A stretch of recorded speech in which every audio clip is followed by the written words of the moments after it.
If I can just pick up on that for a second, John Wesley at off-Sunday gatherings would ask people, "How is it with your soul?"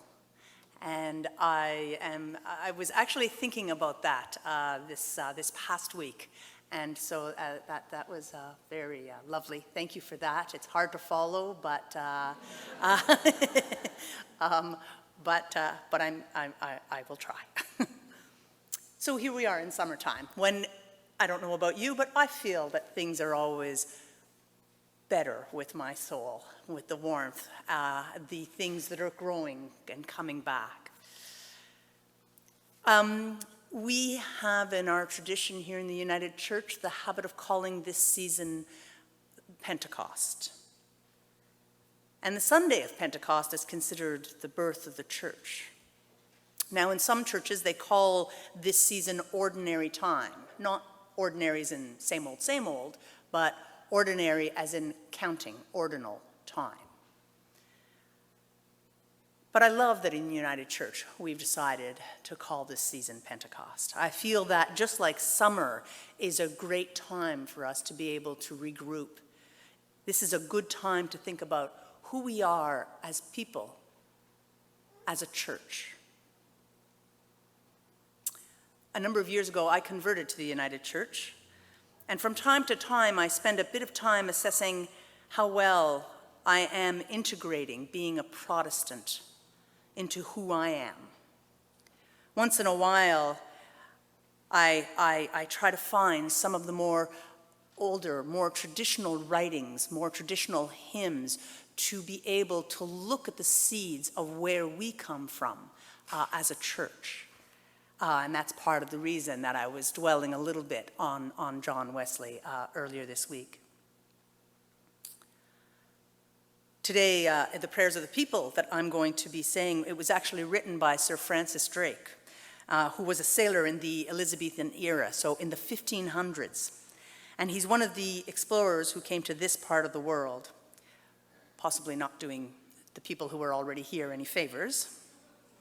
And he was also a bit of a pirate. He alone was credited with stealing enough from ships from other countries to be able to refinance the coffers of England. And yet, he prayed about not wanting comfort to overtake him. He prayed to be disturbed by God. Anyhow, I digress a little bit. One of my favorite learnings, though, that I've had since becoming a Protestant is delving into the justification by faith. To me, it is one of the richest teachings that we have, that we center ourselves on. So many layers, and I'm constantly, every time I go back, about once a year, to delve into it, I constantly am learning from it. Paul is trying to make it simple for the Romans, trying to explain about how our faith isn't about works. We have this lifetime to be faithful to God, and we need to center ourselves in that mode. That's us being church. And Paul doesn't use the word belief. He isn't talking about just believing in God. He's talking, if he was, then the works would be important. They would be important in themselves. But instead, he centers us in faith, being faithful to God, having faith in God. Having that faith as Christians means following the way that Jesus laid out for us. So let's stop for a moment and speak about fig trees. The most well-known story about figs is probably the one where Jesus cursed the fig tree when it didn't bear fruit, even though it wasn't in season. But the story we heard today, I found, was interesting when I started to look at it from different angles. And I was asking myself the question, where is God in this story? Assuming that we are the fig tree, well, if God is the owner, who is the gardener? Is it Jesus negotiating on our behalf? And if God is the gardener, then who is the owner? Is it time? It's always time for God to be disturbing us. disturbing our complacency, disturbing our faith in this world, in this secular world, disturbing us in our wealth when it leaves so many on the margins. We need to be disturbed. We need to be transformed in the here and now. The transformation that our faith in Jesus brings is supposed to happen here, in this life, not in some other life. The transformation isn't in some other life when we die. It's supposed to be here. If we are faithful to Jesus' way, then we are taking on his most central message: love God and love one another. If we are faithful, then the works will come, because being faithful means being constantly turning to God. And those works that come out of that helps us to deepen that faithfulness, always turning to faithfulness. And then as I was looking at the story a little bit more, I thought, well, what if we aren't the fig tree? What if God is the fig tree and Jesus is the gardener? What if this story is about the willingness that we have to cut God out of our lives, and even as believers, out of huge parts of our lives? Our willingness to leave God only in the sacred places, when we should be taking God out with us into the world. In that scenario, Jesus would be showing us that in our time, we need to be disturbing God, to be mixing it up with God, to be constantly turning God over, and to do so in faith. And if we do that disturbing work, then God comes alive here. God comes alive in us. God comes alive no matter where we are during our week. We leaving God alone, as so many do in society, assuming that God will always be fruitful if left alone.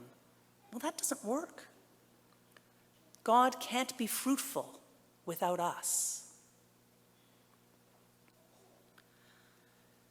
Knowing that we have to be disturbing and transforming is the kind of faithfulness that is always turning to God, always thinking that God wants to be with us. It is walking with God.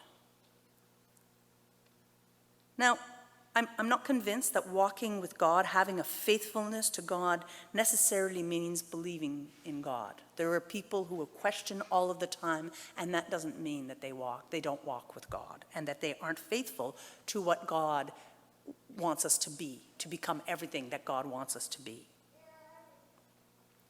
It means following the message of Jesus, always working and turning the soil, trying to love each other better.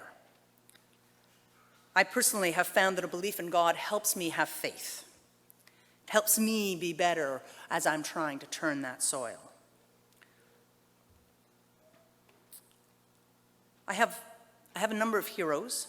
Some of them are long-term heroes, like Nelson Mandela and Terry Fox. Some of them are new. My hero this past winter was Jacinda Ardern, the Prime Minister of New Zealand.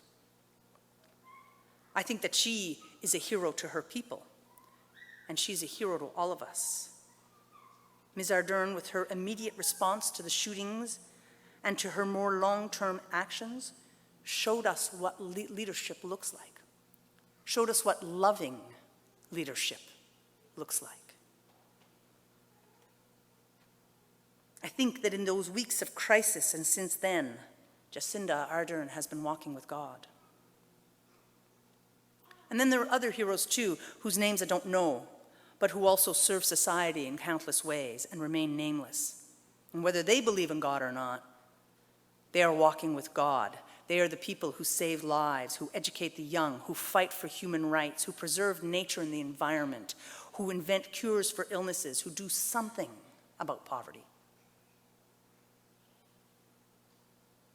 I have another long-term hero. Her name is Malala Yousafzai, and I know that many of you know her. And as you might remember, she was the young Muslim who was shot by the Taliban when she was 15 years old for advocating for girls' education. I am in awe of this young woman who survived her injuries, and just a few weeks afterwards, in a video, was defiant. Today, she said, you can see I am alive. She was given a second life. And how does she see herself when she talks about being alive because of God and because of prayers? I want to serve. To me, this is someone who walks with God, who disturbs God, who makes God fruitful. We are people who walk with God.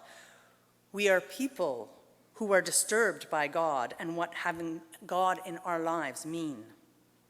And as a church, we need to disturb God so we can let God bear fruit. We have our faith to help us do this. We don't have a lot of time on this earth, but during this season of Pentecost, we can do a lot of work examining our faithfulness to God and asking for God's help to figure out how to disturb ourselves and how to help God bear fruit.